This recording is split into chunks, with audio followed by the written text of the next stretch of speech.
कोष्टी महाराज हे YouTube channel आजच subscribe करा, बेल आयकॉनवर क्लिक करा. शुद्ध सांप्रदायिक चाली, कीर्तनं, प्रवचनं, कथा, पारायणं असे वारकरी संप्रदायाशी संबंधित व्हिडिओ पहा. आपणही पहा आणि इतरांनाही आग्रहपूर्वक सांगा. विठ्ठल केशवा रामकृष्ण हरी विठ्ठल केशवा.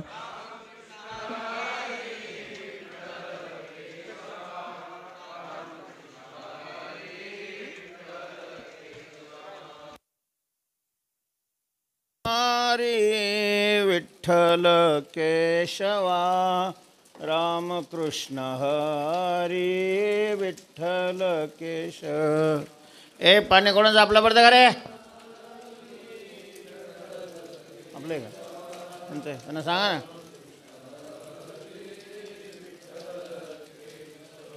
रामकृष्ण हरी विठ्ठल केशवा रामकृष्ण हरी विठ्ठल केशवा.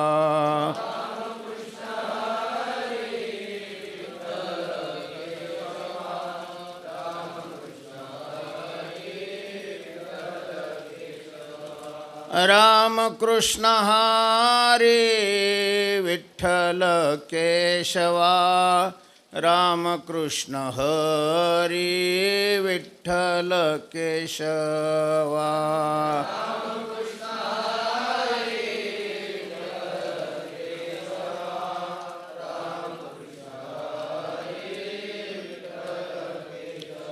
पुंडलीक वरदा हरी विठ्ठल श्री ज्ञानदेव माऊली ज्ञानेश्वर.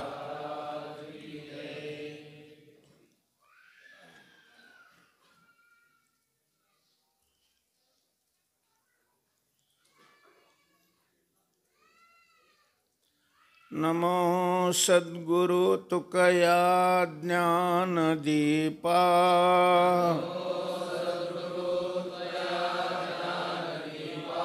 नमो सद्गुरु सच्चिदानंद रूपा. नमो सद्गुरु भक्त कल्याण मूर्ति.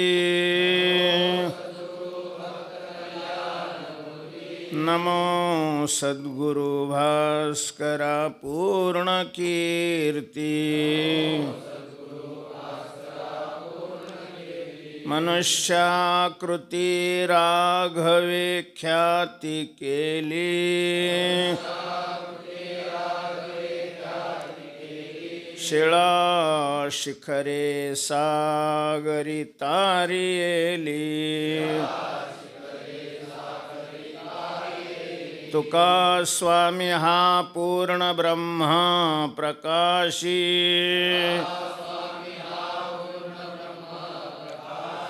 जळी रक्षिले निर्जीवा कागदासी. महाराज हा जन्मला मृत्युलोकी. दुजे उपमान आढळे इहलोकी. भवसिंधुसी बांधिला से तुझेने. अनाथादिना कारणे तुकयाने. तुका भासला मानवी वेशधारी. हरी हा लीला विग्रही निर्विकारी. स्वये श्री हरी व्यापकु सर्व जीवा. तुका तोचितो हा परब्रह्म ठेवा. जया पूजिले आदरे पांडुरंगे. विमानस्थ केले प्रयाण प्रसंगे तनुमानवी दिव्यरूपीच केली न त्यागी तिये दिव्य लोकाशी नेली कुंडलिक वरदा हरी विठ्ठल श्री ज्ञानदेव श्रीमंत श्री जगद्गुरु तुकाराम महाराज की जय. गेले टळले पहार तीन काय निदसुरा अजून जागे होनी करा काही दान नका ऐको झाकोनी लोचनगा. हरी राम कृष्णा वासुदेव जाणवी तसे जनाची पुळ्या टाळ हाती विणामुखी घोष नारायणागा. जे ठाकेल कोणा काही फळ पुष्प अथवा तोई द्या परिमिस घेऊ नका भाई पुढे विन्मुख होता भरे नाही गा. देवा कारणे भाव तस्मात द्यावे न लगे फारसे वित्त झाले एकचित्त तरी बहुत एवढ्यासाठी नका करू वाता हातगा. अलो यथवरी बहुसायासे करिता दान हेच मागायास नका भार घेऊ करू निरास धर्मसार फळ संसारासगा. आता मागुता येईल फेरा हे तो नघडे या नगरा म्हणे तुकया बंधू रामधरा ओळखी नाही तरी जाल अघोरागा. हरे राम कृष्णा. श्रीमंत श्री कान्होबाराय या वासुदेव स्वरूप अभंगातून आपल्याला उपदेश करतायत आणि या सगळ्या उपदेशाचं सार या शेवटच्या चरणामध्ये 5 चरणं आपली चिंतन झालेली आहेत.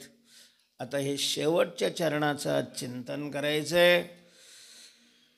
ते चरण असं आहे. आता मागुता येईल फेरा हे तो नघडे या नगरा म्हणे तुकया बंधू रामधरा ओळखी नाही तरी जाल अघोरागा. आता या नगरा मागुता फेरा येईल हे तो नघडे. काही बहुतेक दीर्घसूत्री असतो आपण हिताचं साधन करण्याच्या बाबतीत भविष्यावर ढकलत असतो. करायचं आहे आम्हाला सुद्धा आम्हीही करणार आहे परमार्थ. एकदा हे सगळं सोयीला लागलं ना संसार सोयीला लावून मग हा परमार्थ करणार आहे. जगाच्या आरंभापासून आजपर्यंत मला संसारानेच सगळ्याला सोयीला लावले. हा काय संसाराला सोयीला लावणार आहे. तेव्हा करू मनसी होनी निश्चिंता हरोनिया अवघी चिंता मग जाऊ एकांता भजन करू. तुकोबाराय म्हणतात शेखी नाडशील न नाडशील. आता हे काय आपलं वय आहे का देवदेव करायचं. म्हातारपणी करू बा. आता म्हातारपणापर्यंत तू जिंकशील अशी काय तुझ्या बापानं गॅरंटी दिलेली आहे का. सगळेच म्हातारपणापर्यंत जगतात का. आणि मग जे जगत नाही त्याच्यात जर आपला नंबर लागला तर काय व्हायचं. माणसं त्याच्यात नाही या जन्मात तर पुढच्या जन्मात. काही काय म्हणतात पुढचा जन्म आहे ना आपण दुसरं काही करायचंच नाही पहिल्यापासूनच लगे या जन्मात संसार करून घेऊ आणि दुसऱ्या जन्मामध्ये पहिल्यापासून काय करू मग परमार्थच करू. त्याला उत्तर दिलेलं आहे या चरणामध्ये कान्होबारायणी. बाबा इतका सोपा आहे का हा जन्म पुन्हा मिळणं. जन्म पुन्हा मिळणं सोपं आहे पण हा जन्म पुन्हा मिळणं सोपं नाही ना. आणि परमार्थाची म्हणजेच हिताची साधना ही याच जन्मात करता येते. शरीर खूप आहेत, 4 त्याच्या खाणी आहेत.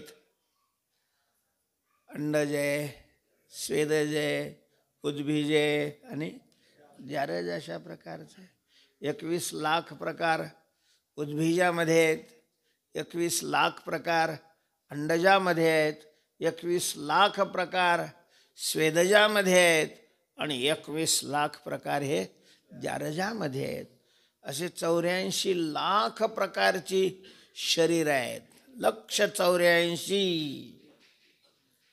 पण या 84 लाख शरीरामध्ये एकमेव असं एक शरीर आहे की ज्या शरीरात हिताची साधना करता येते. 83,99,999 शरीरामध्ये भोग आहेत नव्हे, भोगच आहेत, कर्म नाही. कर्तृत्वाचं स्वातंत्र्य नाही. त्या जन्मामध्ये केलेल्या झालेल्या कर्मापासून काहीही फलनिष्पत्ती होत नाही, पापही होत नाही. आणि म्हणून तर आपल्याकडे म्हणच पडलेली आहे, गाढवानी शेत खाल्लं ना पाप ना पुण्य, नाही का. याचा अर्थ गाढवानीच नाही, बैलांनी शेत खाल्लं तरी पाप पुण्य नाही, कुत्र्याने टोपल्यातली भाकर उचलली तरी काही पाप पुण्य नाही, पण माणसाने दुसऱ्याचा हरभरा उपडला तर मग पाप आहे ना.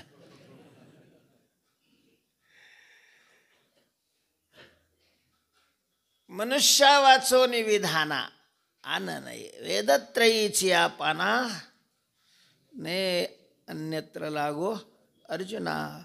मनुष्या वाचो निविधाना आन नाही, कर्तृत्वाचं स्वातंत्र्य हे मानव देहाला आहे. म्हणून कर्म योनी अशा प्रकारचं म्हणतात, कर्मभूमी या शरीराला म्हणतात. याच शरीरामध्ये उत्क्रांतीही करता येते, याच शरीरामध्ये अधोगतीही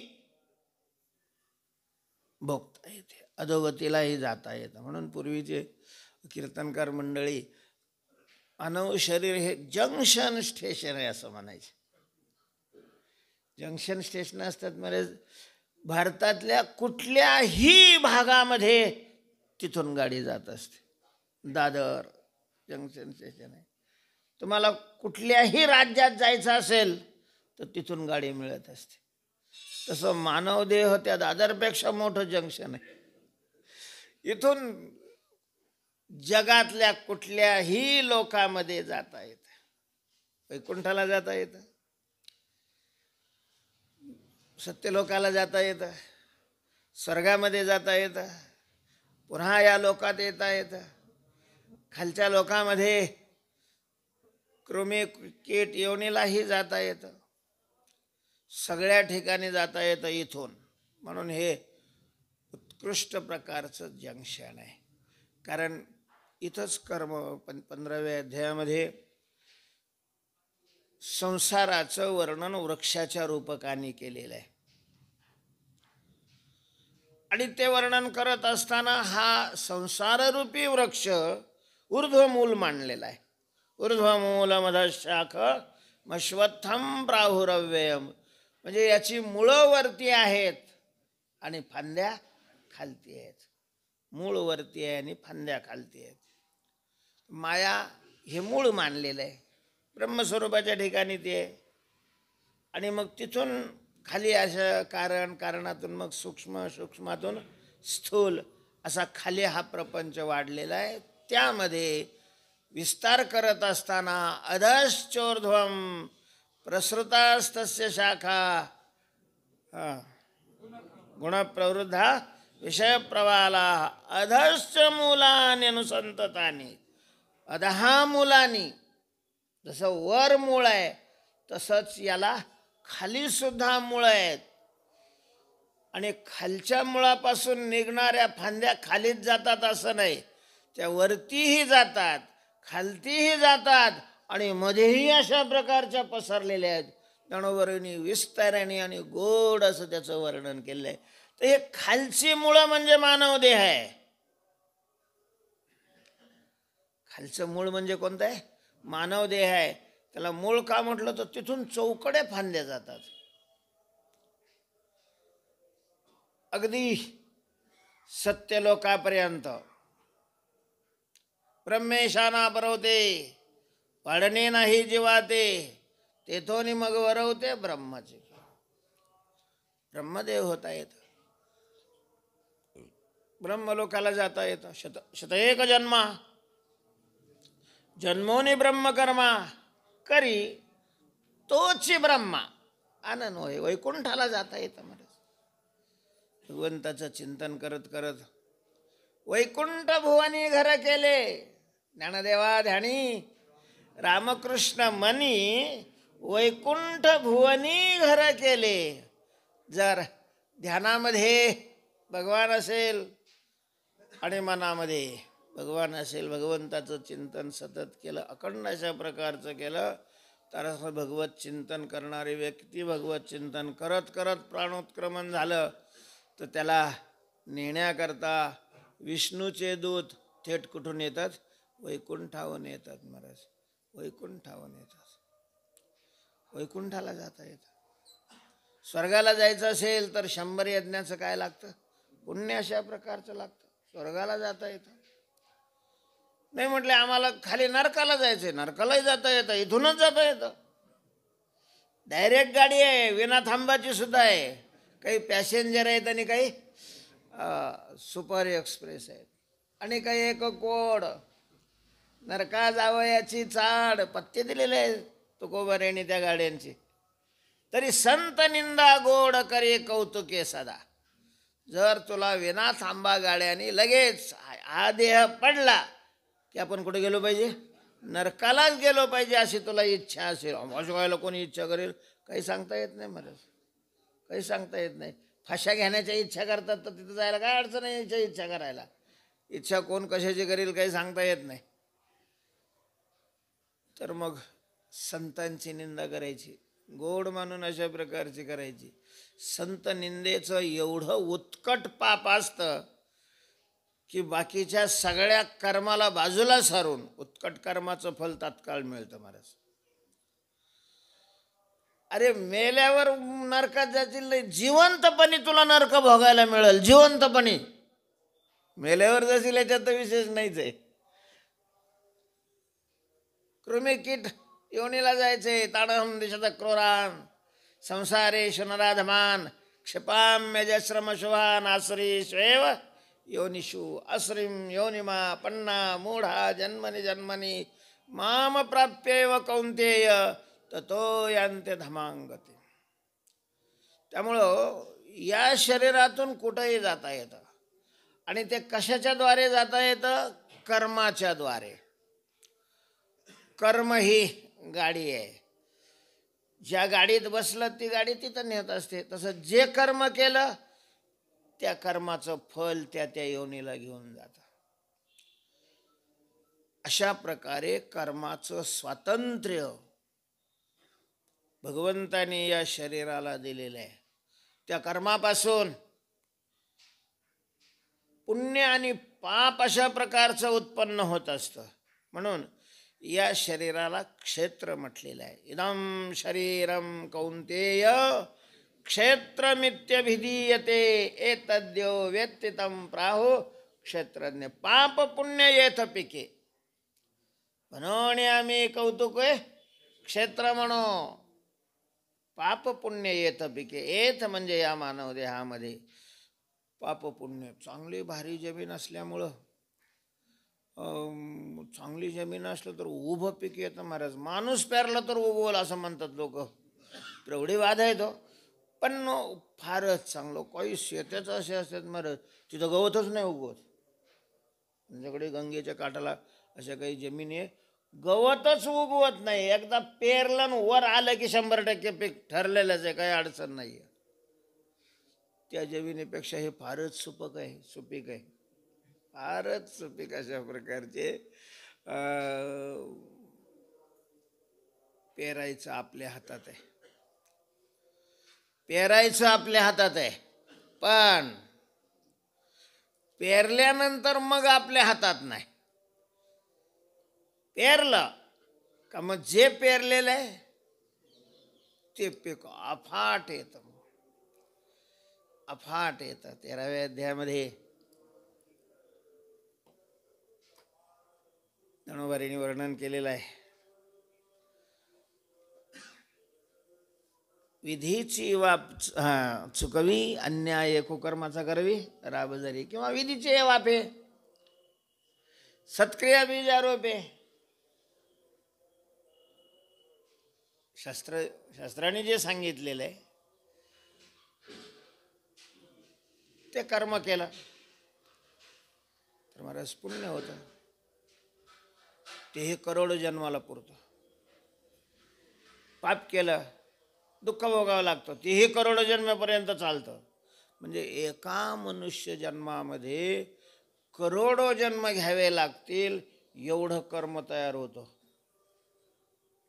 म्हणून मानव देहामध्ये जीवन जगत असताना म्हणजे डोळ्यात तेल घालून जगायला पाहिजे. जसं शेतकरी पेरणीच्या वेळेला सावध असतो, कुचकलं म्हातारं तर त्याच्यावर पांघरून टाकलं जातं आणि पहिली पेरणी करून घेतो, कारण वर्ष त्याच्यावर अवलंबून असताना. मडे झाकोन या करी ती पेरणी. नाही का, निवडणुकीच्या कालामध्ये पाहा नेते मंडळी झोपतच नाही महाराज. 2-2 कोटीच्या गाड्या असतात, वस्त्यावर जातात, कारण तेवढा मेहनत बराचा कालावधी जर कष्ट केलं तर मग पुन्हा 5 वर्ष अडचणच नाही ना. तसं या मानव देहातलं आयुष्य जर कष्ट केलं तर काय आमचं सुख महाराज. मुक्त होता येतं इथं. मुक्त होणं याचाच अर्थ आहे दुःख रहित अशा प्रकारचा आनंद स्वरूप होणं, दुःखाची आत्यंतिक निवृत्ती आणि परमानंदाची प्राप्ती, अशी जी स्थिती आहे त्यालाच मोक्ष, सायुज्यता, मुक्ती अशा प्रकारची शास्त्रामध्ये वेगवेगळी नावं आहेत. आणि असं मुक्त होता येतं तेही याच देहामध्ये. अशा प्रकारचा हा देह अतिमहत्वाचा देह आहे, अतिमहत्वाचा.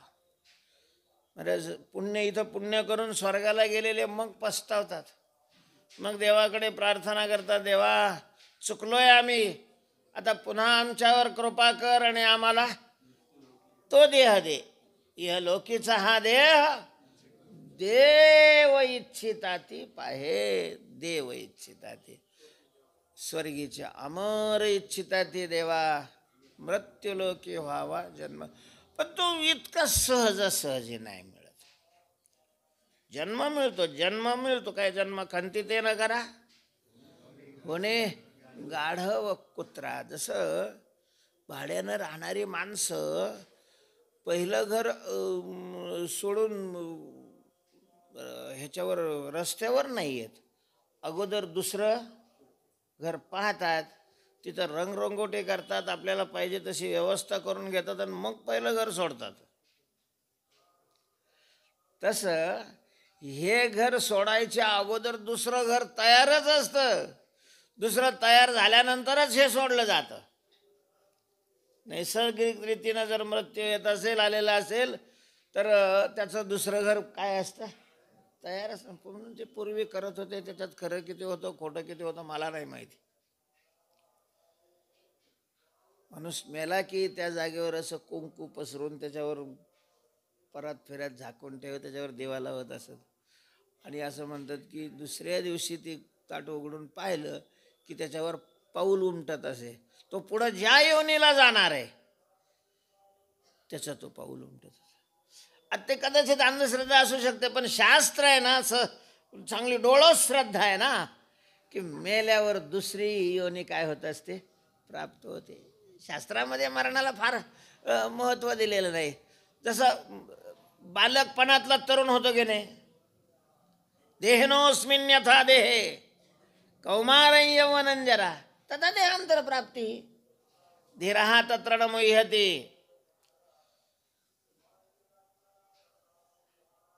शरीर बदललं, बाल्यत्वाची तारुण्यावस्था प्राप्त झालेली आहे, पण शरीराच्या आतला जो जीवात्मा आहे तो नाही बदललेला, तो तोच आहे. म्हणून तर म्हणतो, अरे आम्ही लहानपणी या शाळेत शिकलो. लहानपण हा शरीराचा धर्म आहे, चैतन्याचा नाही, जीवात्म्याचा सुद्धा नाही, मीच नाही, सूक्ष्म शरीराचं सुद्धा नाही. तर सूक्ष्म शरीरही बाल, तरुण, वृद्ध. पुढे या ना बाबाजी, या ना इथं, या ना, आमच्यावर कृपा करत जा ना. एवढ्या लांबून काहून, या जवळ या.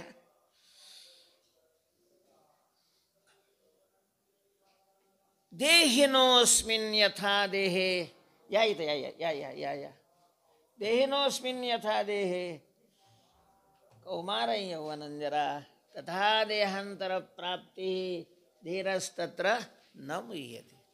किंवा वासांसी जीर्णानि यथा विहाय नवानि गृह्णाति नरोपराणि तथा शरीराणि विहाय जीर्णान्यन्यानि संयाति नवानि देही. वस्त्र जीर्ण झालं, अरे काय लय जीर्ण झालेलं, जीर्ण झालं की मला थोडं ताणलं की ते टर करतं. टर बी मोठे नाही करत, असं सुरसुर सुरसुर करतं. त्याच्यामध्ये क्षमताच राहिलेली नसते. तसं शरीर सुद्धा जीर्ण झालं की मग त्याच्यामध्ये काम करण्याची क्षमता राहत नाही. मग त्यावेळेला ज्याने हे शरीर दिलेलं असतं तो ते शरीर त्याच्या काढून घेतो आणि दुसरं नव्या शरीरामध्ये त्याला घालतो. अन्यानी संयाती नवानी देही, अन्यानी नवानी देही संयाती. अन्य अशा प्रकारच्या नवीन शरीरामध्ये तो प्रवेश करतो.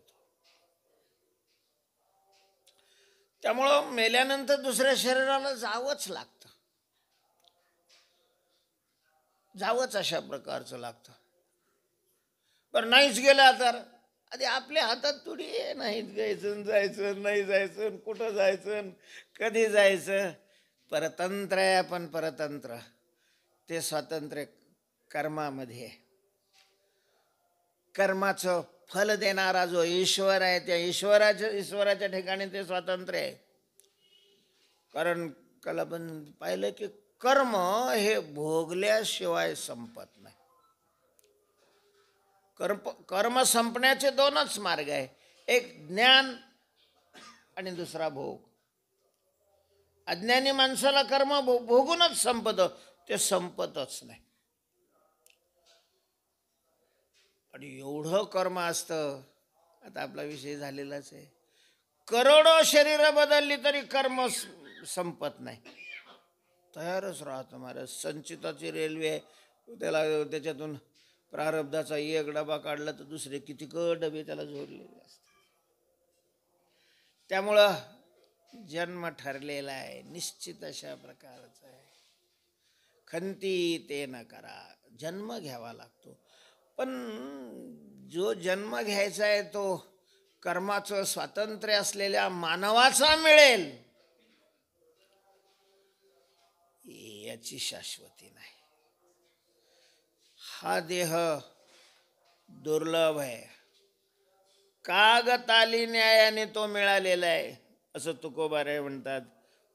पावलो हा देह कागताली. म्हणून या अभंगामध्ये सुद्धा तुकोबारायांनी घडे शब्द वापरलेला आहे. मागुता फेरा येईल हे न घडे. क्रियापदामध्ये 3 क्रियापद आहेत पहा. करणं, होणं आणि घडणं. काही गोष्टी आपण करतो, माणसं लग्न करतात, पण पोराला पोरगा केला असं नाही म्हणत, असा शब्द प्रयोगच नाहीये. पोरगा झाला, लग्न करता येतं, मुलं होत असतात. आणि झालेली मुलं ही तुकाराम महाराजासारखे साधू होतील असं नाहीये, ते घडावं लागतं. कोण जाणे कोणा घडे, घडे शब्द आहे. ज्या ठिकाणी प्रयत्न प्रमुख आहे, प्रधान असतो, तिथं कर्ण क्रियापद येतं. प्रयत्न प्रधान आहे ज्या ठिकाणी, तिथं कर्ण हे क्रियापद येतं. ज्या ठिकाणी प्रारब्ध प्रधान आहे त्या ठिकाणी होणं हे क्रियापद आहे. आणि जिथं प्रारब्ध आणि प्रयत्न दोन्ही कमी पडतात, भगवत कृपा प्रधान आहे, तिथं घडणं घडणं घडणं.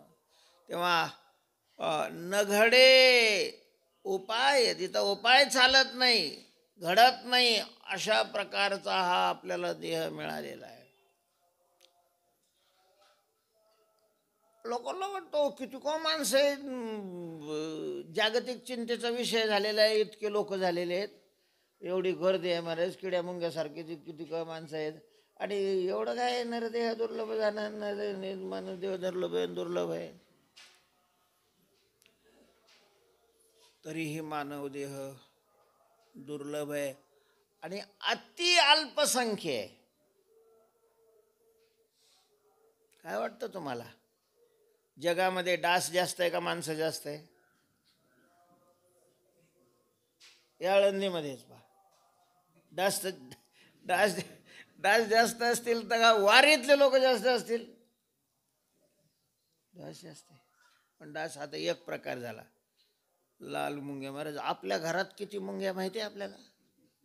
कधीतरी एखाद्या वेळेला मुंग्या निघतात. एखाद्या खोलीत जर निघाल्या तर खालचं सगळं ते तर भरलेलंच राहतं, पण सगळ्या भिंती सुद्धा त्याने व्यापलेल्या असतात, मोजूच शकत नाही कॅल्क्युलेटरनी. एका घरामध्ये एवढ्या मुंग्या असतात त्या दिवसामध्ये, एका खोलीमध्ये, की अख्ख्या जिल्ह्यातही एवढी माणसं नसतील. आता मुंग्या आपल्यापेक्षा जास्त आहेत, डास आपल्यापेक्षा जास्त आहेत, समुद्रामध्ये असलेले मासे आपल्यापेक्षा जास्त आहेत. कशात? आणि अशा 84 लाख योनीत सगळेच नग जास्त आहेत. किती आहे मानव त्या मानाने? अतिशय अल्प आहे. आणि त्यामुळं पुन्हा मानव देह मिळेल की ज्या देहामध्ये साधना करून आपण आपल्या दुःखाचा नाश करू शकू, आपण नित्यानंदाची प्राप्ती करू शकू. अशा प्रकारचा देह पुन्हा मिळेल ही शंकाच घ्यायचं कारण नाही आहे. मिळतच नाही महाराज. मिळत असतं तर शास्त्राने त्याला दुर्लभ म्हणायचं काही कारणच नव्हतं ना. का बरं नाही मिळत? त्याचं कारण असं आहे, शास्त्रामध्ये असं म्हटलेलं आहे की देह मिळत असताना प्रारब्धाचा भोग भोगण्याकरता शरीर मिळतं, घ्यावं लागतं. कर्मी जय उरावे तैतीही सुखदुःखी फळावे, तया ते भोगावया यावे देहा एका. आणि मग ज्या प्रारब्धाचा भोग भोगायचा आहे त्या प्रारब्धामध्ये जर पुण्याधिक्य असेल, पुण्याचे फल उत्तम भोग आहेत. मग उत्तम भोग या लोकामध्ये नाही आहे, ते स्वर्गात उत्तम भोग आहेत. पण त्या व्यक्तीला स्वर्गातले जे देह मिळतात, ज्याच्या प्रारब्धामध्ये पुण्याधिक्य आहे त्याला स्वर्गातले लोक भोग मिळतात. आता प्रारब्धामध्ये पापाचं आधिक्य असेल तर त्याला मग खालच्या योनीला, अधोगतीला जावं लागतं. कृमी, कीट यांचे भोग प्राप्त होतात. या जन्मामध्ये हरामाचं खाल्लं असेल, कष्ट नाही केलं, फुकट लोकांचं खाल्लं, आणि ते कर्म जर पुन्हा प्रारब्ध होऊन भोगायला आलं, यानं दुसऱ्याचं खाल्लेलं असतं, मग त्याला अशा योनी मिळतात की त्याला दुसऱ्याचं जन्मभर कष्टच करावं लागतं, मग बैल व्हावं लागतं. नाही तर कुत्रा होऊन मग त्याच्या दारातलं राखण करायची बिना पगाराची, तुकड्यावर अशा प्रकारची राखण करावं लागतं. तेव्हा जसं पापाचा अधिक्य असेल तर खालच्या योनीला जावं लागतं, पुण्याचा अधिक्य असेल वरच्या योनीला जावं लागतं. मानव देह मिळण्याकरता पाप आणि पुण्य प्रारब्धातलं समान व्हावं लागतं. सुकृत दुष्कृत समान समी तैची पाहिजे कर्मभूमी. आणि महाराज मग आपण कर्म करत असताना काही असं मोजून थोडंच केलेलं राहतं. आपल्याला पुन्हा मानवदेह घ्यायचा आहे, त्याच्याकरता आपण सगळं पाप करायचं नाही, सगळं पुण्य करायचं नाही, थोडंसुद्धा इकडं तिकडं होऊ द्यायचं नाही, दारूवाडी काटा ठेवायचं. असं तर कधी घडतच नाही. आणि त्यामुळं मानव देह मिळणं हे अत्यंत कठीण आहे. कठीणच आहे, कठीण अशा प्रकारचं आहे. ज्यांचं कर्मच शिल्लक नाही आहे, केवळ वासना हेच ज्यांच्या जन्माचं कारण आहे, ते येऊ शकतात. कारण त्यांच्या जन्माचंच कारण काय आहे? वासना आहे. आणि वासना आहे पुन्हा मानव देह घेऊन भक्तीचा आनंद लुटायचा आहे. ते म्हणू शकतात बा घेईन मी जन्म, याच्यासाठी देवा तुझे चरण सेवा साधावया. त्यांच्याकरता ते ठीक आहे, दुसऱ्याकरता नाही आहे. दुसऱ्याकरता आता मागोता येईल फेरा हे तो नघडे, या नगराला पुन्हा फेरा येईल हे घडणार नाहीये. म्हणून आता मिळालेलं आहे ना, आता सावध व्हा आणि आहे त्याचं सोनं करा. जेही आयुष्य आपल्याकडे राहिलेलं आहे, कोणाकडे 20 वर्ष असतील, कोणाकडे 25 असतील, कोणाकडे 10 असतील, कोणाकडे 5 असतील, बरं गॅरंटी नाही आहे. आता दुसरे उत्पादनं निघतात तर त्याच्यावर गॅरंटी नाही, किमान वॉरंटी तरी दिलेली असते. हे उत्पादनच असं आहे की याच्यावर गॅरंटी बी नाही आणि वॉरंटी बी नाही. नाही माहीत महाराज, उद्या मरणार आहे आपण, अशी स्थिती असताना सुद्धा आज माहीत नाही राहत, कळत नाही. त्यामुळं सावध होऊन लाईट जायच्या अगोदर आपली सगळी कामं उरकून घ्यावी आणि मग गप्पा मारीत बसावं. जाईल तर गेली, आता काय लाईट गेली तर आपलं काय अडणार. ज्ञानोबारीने म्हटलेलं आहे, झाकाझाकी पाती न वजता की जे सगळं जेवणं पिवणं आटपून भांडे घासून सगळे झाकून पाकून ठेवावं. दिवा विजायच्या अगोदर दिसतंय दिव्यातलं तेल कमी झालेलं आहे, तेल नाही आहे आपल्याकडं, तेल आहे तोपर्यंतच ज्योत राहील. तेल संपलं की ज्योत आपापच काय होईल? मालवेल. बरं पार मालवायला चालली तरी कळा ना गेलं. हे सगळं आवरून घ्यावं, आता झाकाझाकी करून टाकावं. कानोबारे सांगतात, आता मागुता फेरा येईल येतो ना गडे. म्हणून सावध व्हायचं. आणि काय करायचं मग? म्हणे तुकया बंधू रामधरा. तुकया बंधू म्हणे रामधरा. कानोबारे म्हणतात की आता तुम्ही रामाला धरायचंय, रामाला धरायचंय. कोणत्या रामाला? रमन्ते योगिनः यस्मिन, ज्यामध्ये योगी रममान आहेत, त्या रामाला धरायचे. आता योगी कशामध्ये रममान आहेत? तो योगी सच्चिदानंद स्वरूप जे तत्व आहे, जे तत्व जगात 2च तत्व आहे, असज्जड दुःखरूप तत्व आहे आणि सच्चिदानंद स्वरूप तत्व आहे. अशा प्रकारचं सच्चिदानंद स्वरूप असणारं आत्मतत्व, त्या आत्मतत्वामध्ये योगी रममान असतात. विषयामध्ये रममान असणारे योगी नाही, ते भोगी आहे. योगिनः यस्मिन रमन्ति स रामः. राम शब्दाचा लाक्षणिक मूळ अशा प्रकारचा अर्थ आहे सच्चिदानंद स्वरूप तत्व. जसं पांडुरंगाचं वर्णन करत असताना तुकोबारायांनी म्हटलेलं आहे, आनंदाद्वय नित्य निरामय जे का निजध्येय योगी यांचे. जे योगी याचं निजध्येय आहे, जे आनंद स्वरूप आहे, अद्वय स्वरूप आहे, निरामय स्वरूप आहे आणि नित्य आहे, असा जो परमात्मा आहे, पांडुरंग आहे. त्या पांडुरंगाला धरायचे. तिथं उभे सुद्धा राहू देत नाही. आता तर हात बी नाही लावू देत, लांबूनच पाहू देते. आणि त्याला कसं काय धरायचं नाही का? त्याला कसं धरायचं? देवाला धरायचं म्हणजे कसं धरायचं? त्याला असं हाताने जाऊन धरायचं असं नाही आहे. कारण देवाची मूर्ती असेल स्थूल, देव स्वरूपाने स्थूल नाही आहे. त्याचं प्रतीक स्थूल आहे. प्रतीकाला धरा असं नाही म्हटलेलं. तुकया बंधूंनी धरा जे म्हटलेलं आहे ते रामाला धरा म्हटलेलं आहे. रामाच्या प्रतीकाला धरा नाही म्हटलेलं. आपण ते रामाला कसं काय धरायचं? त्याचं स्वरूप तरी कसं आहे? अगदी रामाला धरण्याचे वेगवेगळे मार्ग आहेत. काही अंतरंग मार्ग आहेत, काही बहिरंग अशा प्रकारचे मार्ग आहेत. निष्काम कर्म हेही रामाला धरण्याचाच एक उपाय आहे, बहिरंग उपाय आहे. निष्काम उपासना भक्ती हाही रामाला धरण्याचाच उपाय आहे, अर्थात तोही बहिरंग उपाय आहे. बरं, देवाला जे धरायचं आहे, देवाला जे धरायचं आहे ते बोधाने धरायचं आहे, समजुतीने धरायचं आहे, मान्यतेने धरायचं आहे. आणि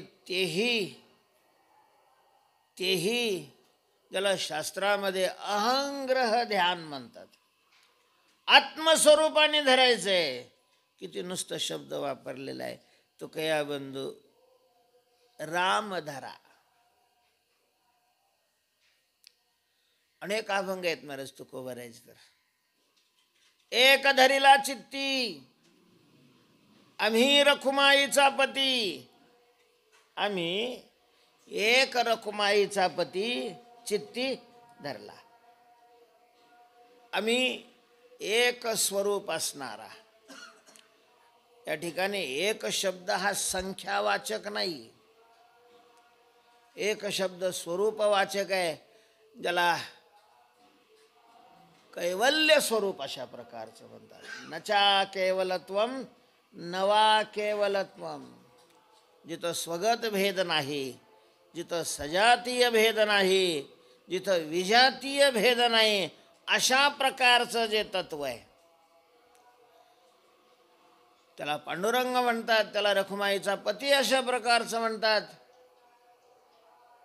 असा एक स्वरूप असणारा परमात्मा, त्याला धरलं, चित्तामध्ये धरलं. ते कशा स्वरूपात धरलं तिथं तुकोबारायांनी नाही लिहिलं. कारण असं एक वाक्य आहे तुकोबारायांचं, न सांगावे वर्म ज्याने असो द्यावा भ्रम. तर त्याला धरण्याचे टप्पे टप्पे आहेत. नाम आणि रूप यांची दूरी करून त्याला धरा. पहिल्यांदा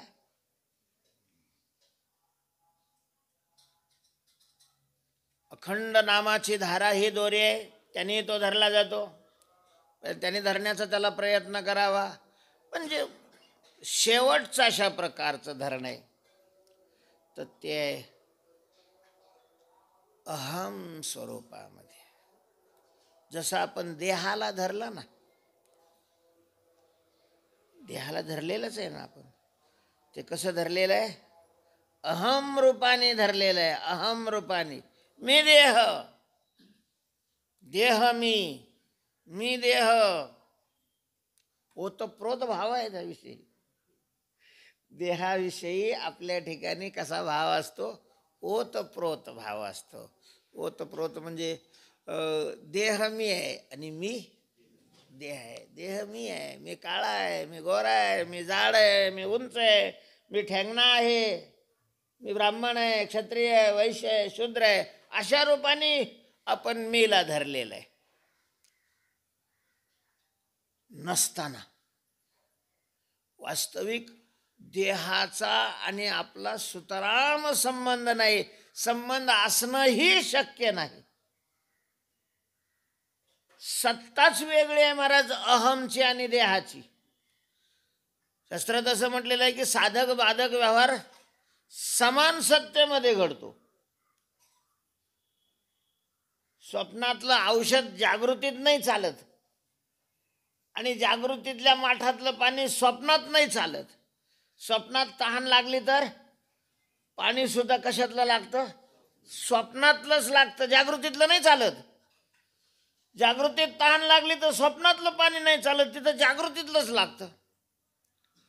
साधक बाधक व्यवहार समान सत्तेमध्ये घडतो. तसं धरणं सोडणं या व्यवहाराकरता सुद्धा काय पाहिजे? वास्तविक सत्ता समान पाहिजे. इथं देहाची सत्ता भिन्न आहे आणि आत्म्याची सत्ता भिन्न आहे. आत्म्याची पारमार्थिक सत्ता आहे, देहाची मानली तर व्यावहारिक, अन्यथा प्रातिभाषिकच आहे. सत्ता भिन्न आहे, त्याच्यामुळं धरण्याचा व्यवहार तसा घडायलाच नाही पाहिजे. कसा घडलाय का माहिती.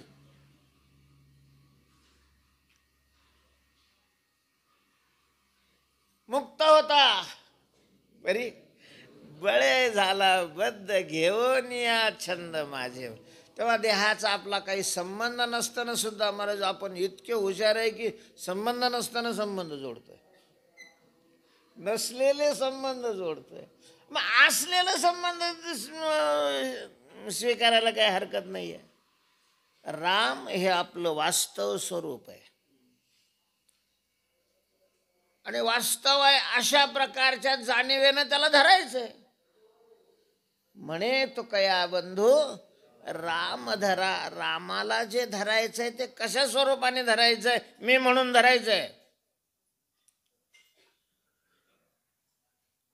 आणि धरल्यानंतर त्या मीलाही टाकून द्यायचंय. कारण मी ही एक प्रकारची काय आहे? अंतःकरणाची वृत्ती आहे. अंतःकरणाच्या वृत्तीचे 4 प्रकार पडतात: मन, बुद्धी, चित्त आणि अहंकार. ते अहंकार म्हणजे मी. तर रामाला माझा राम म्हणून नाही, पहिल्यांदा माझा राम म्हणायचं, नंतर मी राम, मी राम, मी राम म्हणून धरायचं. मी राम शास्त्रात त्यालाच अहंग्र अशा प्रकारचं सद्गुरू उपदेश करतात. त्या उपदेशाचंही तेच सार आहे. तत्वमसी, ते तू आहेस. त्याला तू आपलं स्वरूप म्हणून धारण कर. ज्ञानोबा आहे पांडुरंगाच्या दर्शनाला गेलेले आहेत. लांबून देवाला पाहिलं, कसा दिसला देव? ज्ञानोबारीने एका अभंगामध्ये त्याचं वर्णन केलेलं आहे. पांडुरंग कांती दिव्य तेज झळकती. पांडुरंग हा तेज स्वरूप आहे. ते तेजही दिव्य अशा प्रकारचं तेज आहे. चित स्वरूप आहे तो, असा दिसलेला आहे. रत्न केळ फाकती प्रभा. रत्नाची जशी प्रभा पसरते तशा प्रकारे त्याच्या स्वरूपाची प्रभा मला दिसू लागलेली आहे. आणि मग ज्ञानोबा म्हणतात की मला पाया पडावं असं वाटलं. आता देवाच्या पाया पडत लोक चालले, पाया पडायला चाललो, पाया पडायला चाललो. पाया पडू गेले तो. मी पाया पडण्याकरता गेलो आणि मलाच कसं तरी वाटलं. का बरं? तिथं दुसरंच नाही आहे कोणी ज्याच्या पाया पडायचं, तो नाहीच आहे. मी एकटी जाऊन काय पाया पडणार आहे? अलिंगन द्यावं म्हणून हात पसरलेले आहेत. क्षमा लागी जीव होता वेळ माझा म्हणून स्फुरताती भाऊ. क्षमा देऊ गेले तो मीच मी एकले असावला जीव राहो. आणि मग पुढं ज्ञानोबा म्हणतात काय अनुभव सौरसू केला. बाप रखुमादेव हृदयीचा जाणोनी. हे तर अंतःकरणातलं आपलंच स्वरूप आहे. विटेवर जो उभा आहे तो दुसरा तिसरा कोणी नसून आपलंच ते स्वरूप अशा प्रकारचं आहे. बाप रखुमादेवर हृदयीचा जाणोनी अनुभव सौरसू केला. आणि मग तो मी आहे अशा प्रकारचा अनुभव सहज झालेला आहे, सुखमय झालेला आहे. आणि मग दृष्टीचा डोळा पाहू गेले तो हृदयी पालट झाला. तेव्हा पांडुरंगाला जे धरायचं आहे ते मी म्हणून धरायचं आहे. पण मग मी म्हणून धरण्याची पात्रता, लायकी, योग्यता येण्याकरता पहिल्यांदा माझा म्हणून धरा. देव माझा आहे. खरं आपण ज्याला माझं म्हणतो त्याच्यातलं कोणीच माझं नाही महाराज. शरीरसुद्धा माझं नाही. शरीर मी तर नाहीच, पण शरीर माझंही नाही. पंचभूताचं आहे ते.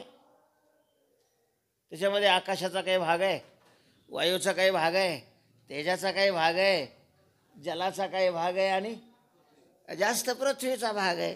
पार्थिव म्हटलं जातं या शरीराला. पृथ्वीचा जास्त भाग आहे. पंचभूताचा गोंधळ केला एके ठाई मेळ. लाविला सबळ अहंकार त्या पाठी. तेथे काय मीच नाही तर काय माझं आहे. तेव्हा देहच माझा नाही. आता देहच माझा नसेल तर मग पोरग माझं होईल का? देह जर माझा नाही तर जमीन माझी होईल का? देहच माझा नाही तर घर माझं होईल का? देहच माझा नाही तर बाकीचं माझं म्हणायचं काही संबंध. आपलं हे कोण नाही, आपला आहे परमात्मा. माझ्या विठोबाचा माझा देव आहे, माझा देव आहे. त्याला पहिल्यांदा धरायचं ते माझं म्हणून धरायचं. माझा तो आहे, तो माझा आहे, मी त्याचा आहे. आणि नंतर दुसरी त्याची पायरी आहे. तुम्ही मी वासुदेव तत्वता कळो येईल विचारिता. जेव्हाला जे धरायचं आहे ते अशा पायऱ्या पायऱ्याने अशा प्रकारचं धरायचं आहे. तेव्हा पण देवाला धरा, देवाला धरा. म्हणजे काय हो कानोबार आहे, ओळखा. स्पष्ट नाही म्हटलेलं, पण पुढचं जे चरण आहे ओळखी नाही. पहिल्यांदा तो कया बंधू म्हणे राम धरा, आणि मग धरलं नाही असं नाही म्हटलं. धरायचं सांगितलेलं आहे आणि पुढं धरलं नाही असा शब्द नाही आहे. पुढं शब्द काय आहे, ओळखी नाही. याचाच अर्थ धरा म्हणजे ओळखा. मागच्या धरा शब्दाचा अर्थ पुढच्या शब्दावरून आपल्याला करावा लागेल, ओळखा. बरं, ज्याने ओळखलं ना त्याला ओळखीला हरी, साठविला पोटी, होता त्याची पेटी दुःख कैची. किंवा साठविला नाही आपलं ओळखीला हरी, धन्य तो संसारी, मोक्ष त्याचे घरी सिद्धी. ओळखा. देवाला ओळखणं गरजेचं आहे. ओळखणं म्हणजे धरणं आहे. आणि त्याला ओळखलं तर दुःखाचा आत्यंतिक नाश. मग जावाई पुरीला सांभाळत नाही तेही दुःख राहत नाही. सगळी इस्टेट आपली असताना पंक्तीला सुद्धा पोरग नाही म्हणतंय, हे सुद्धा दुःख नाही. कसलंच दुःख राहत नाही महाराज. दुःखाचं मूळच नष्ट होतं. यच्च यावत दुःखाची निवृत्ती होऊन जाते जर त्याला ओळखलं तर. ओळखणं म्हणजेच ज्ञान होणं, ओळखणं म्हणजेच साक्षात्कार होणं, ओळखणं म्हणजेच त्याला पाहणं, ओळखणं म्हणजेच त्याचं दर्शन होणं. हे सगळे एकार्थी अशा प्रकारचे शब्द आहेत, एकार्थी शब्द आहेत. मग दुःख जाय सर्व माझे, तुका म्हणे त्याचे पाहिलिया पाय ओळखा. पण सावधान जर नाही ओळखलं, ओळखी नाही, आणि देवाला न ओळखता जर मेला तर फार वर्णन नाही केलं, कारण आता अभंग संपत आलेला आहे. पण एक शब्द वापरलेला आहे पुढे, बरे जाल अघोरा सांगितलेलं आहे. अघोरा जाल, अत्यंत अघोर म्हणजे भयंकर अशा प्रकारचा जो नरक आहे, भयंकर अशा प्रकारचा जो गर्भ आहे, भयंकर दुःख ज्याच्यामध्ये आहे, अशा प्रकारचा जो संसार आहे, त्या संसाराला पुन्हा जावं लागेल. पुनरपि जननम पुनरपि मरणम पुनरपि जननी जठरे शयनम हे संसारे, अशा प्रकारच्या दुःखाला सामोरं जावं लागेल. म्हणून आताच सावध व्हा आणि त्या रामाला ओळखा. हरे राम कृष्णा वासुदेव जाणवी तसे जना, चिपळ्या टाळ हाती विना, मुखी घोष नारायणा गा. आजची वेळ आपली संपलेली आहे. आता 10 ते 12 हरिभक्तपरायण ज्ञानेश्वर माऊली कदम अर्थात छोटे माऊली यांच्या कीर्तनाची सेवा आहे. आणि दुपारी 4 ते 6 केंद्रे महाराजांच्या धर्मशाळेमध्ये आपली सेवा आहे. त्यामुळं पारायण 4 वाजेपर्यंतच होईल आणि 4ला सुटल्यानंतर चालफेल होईपर्यंत या सणा गोपाळपूरमध्ये आहे केंद्रीय धर्मशाळा, फार काही लांब नाही. पुंडलिक वरदा हरे विठ्ठल श्री ज्ञानदेव माऊली ज्ञानेश्वर महाराज की जय. गोष्टी महाराज हे यूट्यूब चॅनल आजच सबस्क्राईब करा. बेल आयकॉनवर क्लिक करा. शुद्ध सांप्रदायिक चाली, कीर्तनं, प्रवचनं, कथा, पारायणं असे वारकरी संप्रदायाशी संबंधित व्हिडिओ पहा. आपणही पहा आणि इतरांनाही आग्रहपूर्वक सांगा.